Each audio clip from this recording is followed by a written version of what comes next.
नमस्कार दोस्तों, आप सुन रहे गो विथ स्टोरीज की यूट्यूब चैनल पर गेम ऑफ डेथ का एपिसोड संख्या 17। अभी तक आपने सुना कि कैसे नैना, जयदीप, सैंडी, रोहतास और बाकी दोस्तों ने मिलकर एक खंडहर नुमा हवेली को अपना अड्डा बनाया है और आज रात वहीं पे रात गुजारने की प्लानिंग है और उसके साथ साथ गेम ऑफ डेथ का भी प्लानिंग कर बैठे हैं। यह एक ऐसा गेम है जिसमें एक रस्सी के सहारे 50-60 फीट ऊपर चढ़ना है और हारने वाले को न्यूड डांस करना है। इसी बात पे हंसी मजाक जारी है। अब आगे की कहानी सुन सकते हैं।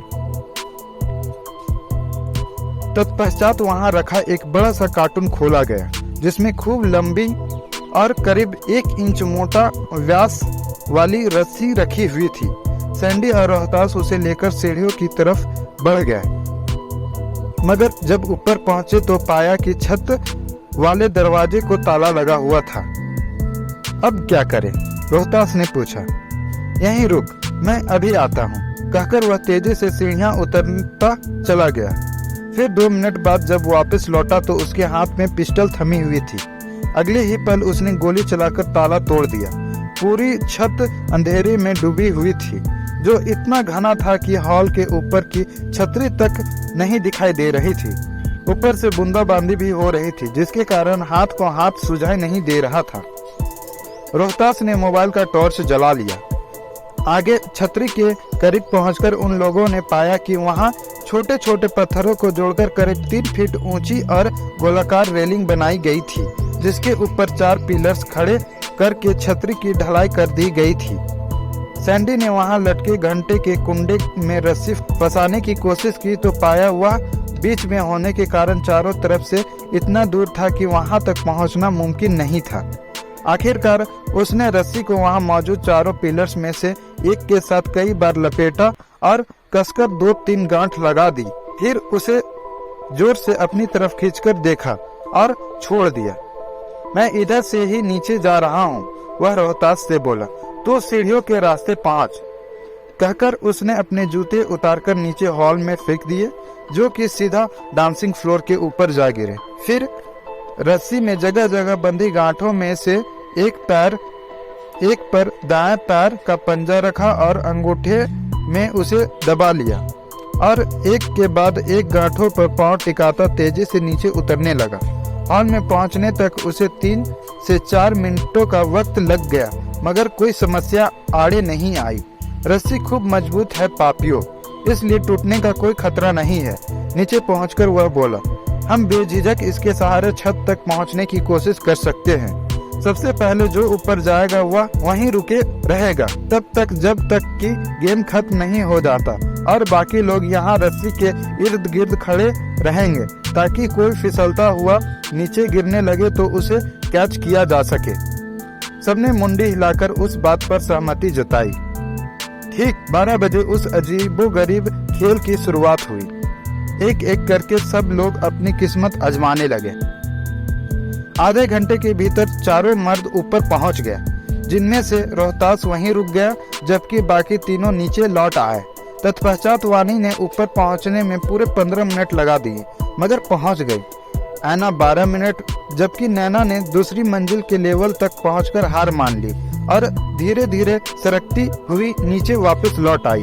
मगर हनी की तो जैसे किस्मत ही खराब थी। वह अभी पहली मंजिल तक भी नहीं पहुंच पाई थी कि रस्सी का गांठ से उसका पांव फिसला। दोनों पैर हवा में और हाथ पूरी कोशिश के बावजूद नीचे को सरकने लगे। उसके मुंह से ना चाहते हुए भी दिल दहला देने वाली चीख निकल गई। पांव को रस्सी पर टिका हनी, ऊपर से रोहतास और नीचे से सैंडी एक साथ चिल्लाए। लड़की ने कोशिश भी की, मगर खुद को रस्सी के सहारे स्थिर न कर पाई। तब सैंडी ने तेजी से ऊपर चढ़ना शुरू किया और एक हाथ से उसके दाएं पैर को पकड़कर अपने कंधे पर टिका दिया। फिर वैसे ही हनी के बाएं पैर के साथ भी किया। अब मैं नीचे उतर रहा हूँ, वह जोर से बोला। मेरे कंधे पर बैलेंस बनाया, धीरे धीरे तू भी उतरना शुरू कर दे। 2 मिनट के भीतर सैंडी के पैर फर्श से जा लगे थे। तब उसने हनी को कमर से पकड़ा और नीचे उतार लिया। ओह माय गॉड, वह हाँफती हुई बोली। मुझे तो लगा आज हाथ पांव टूट कर रहेंगे, कहकर वह अपनी हथेलियां देखने लगी जो हल्की सी छिल गई थी। तभी छत पर खड़े रोहतास ने रस्सी खोल दी। तू फिसल कैसे गई? पता नहीं, अचानक ही चक्कर से महसूस होने लगे थे। खैर, अब हमारे पास तेरे लिए एक बुरी खबर है। क्या? तू हार गई बेबी।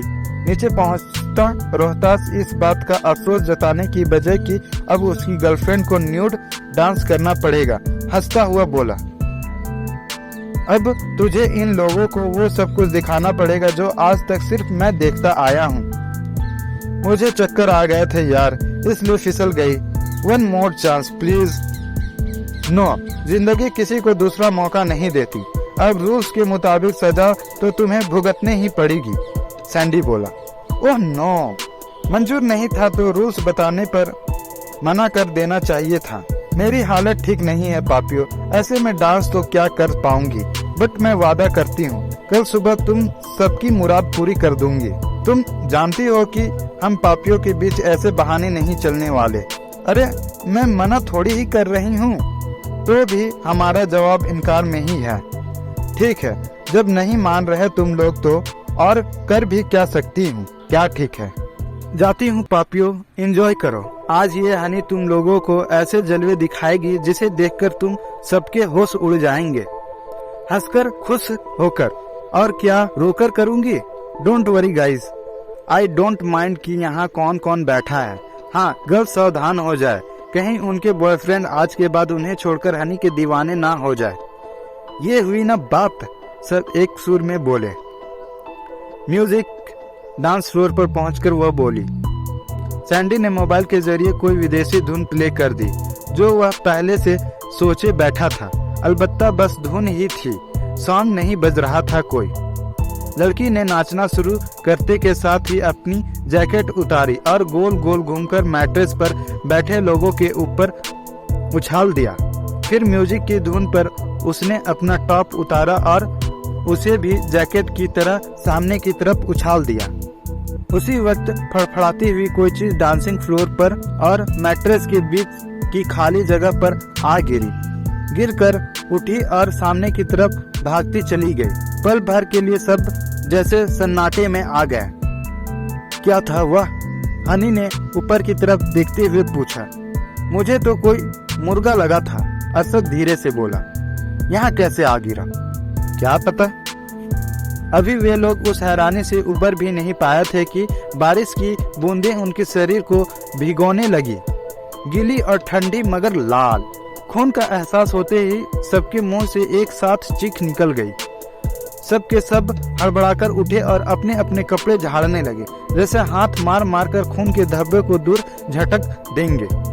ये अलग बात थी कि कामयाबी किसी को नहीं मिली। हाँ, उस कोशिश में उनकी हथेलियां जरूर लाल हो गई थी। ये सब चल क्या रहा है यहाँ? वानी ने पूछा। जवाब भला कौन देता? बाकियों का हाल क्या उससे जुदा था? सैंडी, ये क्या तेरी शरारत है? असद ने पूछा। पागल हुआ है? मैं तो खुद समझने की कोशिश कर रहा हूँ। इसमें समझने जैसा क्या है?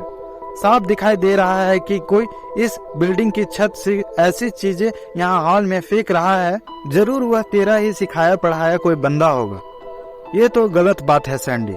मुर्गे तक तो फिर भी ठीक था, नैना बोली, लेकिन यूं हमें भिगोने नहीं चाहिए थे। यहाँ तो दूसरे कपड़े भी नहीं है हमारे पास। मैंने ऐसा कुछ नहीं किया है पापियो, और मैं ये भी नहीं जानता कि कौन साला छत पे खड़े होकर हमारी एंजॉयमेंट में बाधा डाल रहा है। लेकिन सबक जरूर सिखाऊंगा मैं उस कमीने को। कहकर वह एक तरफ रखे अपने बैग की तरफ लपका। तभी हॉल में घुप अंधेरा छा गया। ये क्या हुआ? मैट्रेस पर बैठी लड़कियां मर्दों से लिपट गई। कौन किसके बॉयफ्रेंड के साथ लिपट रही थी इसका किसी को पता नहीं था। एक हनी ही थी जो अभी भी डांसिंग फ्लोर पर खड़ी थी। लगता है कोई मुझे न्यूड होने से बचाना चाहता है, कहकर उसने जोर का ठहाका लगाया। तब सबसे पहले सैंडी ने मोबाइल का टॉर्च ऑन किया। उसकी देखी बाकियों ने भी किया। तत्पश्चात जयदीप उठता हुआ बोला, जनरेटर में तेल खत्म हो गया होगा, मैं देखकर आता हूँ। जल्दी आना बेबी, मुझे तुम्हारी फिक्र है, नैना बोली। बस अभी आया, कहकर वह दरवाजे की तरफ बढ़ गया। हनी ने उतारे जा चुके कपड़े दोबारा पहनने की कोई कोशिश तो नहीं की मगर फ्लोर पर खड़ी भी नहीं रही। वह रोहतास के पास पहुंची और वहीं पड़ा सिगरेट का पैकेट उठाकर सुलगाने में जुट गई। एक मुझे भी देना, नैना बोली। तब हनी ने एक की बजाय 2 सिगरेट सुलगाए और एक उसे थमा दिया। ये तो बंद है, जयदीप का स्वर उनके कानों में पड़ा। मैंने किया था, हैरान क्यों हो रहा है? अरशद बोला। अब क्या नाड़ा खोलना भी मुझसे सीखेगा? कहकर उसने नैना की तरफ देखा। कैसा बॉयफ्रेंड है तेरा यार, तुझसे लाख दर्जे बेहतर। बाहर से बंद है पापियो। सुनकर सबको जैसे सांप सूंघ गया। पागल हो गया है साला, सैंडी उठता हुआ बोला। मैं देखकर आता हूँ। उसकी कोई बहन नहीं है सैंडी, नैना नाक से धुआं उगलती हुई बोली। साला नहीं बन पाओगे, और जीजा भी नहीं, वानी हंसती हुई बोली, क्योंकि नैना तुम्हारी बहन नहीं है।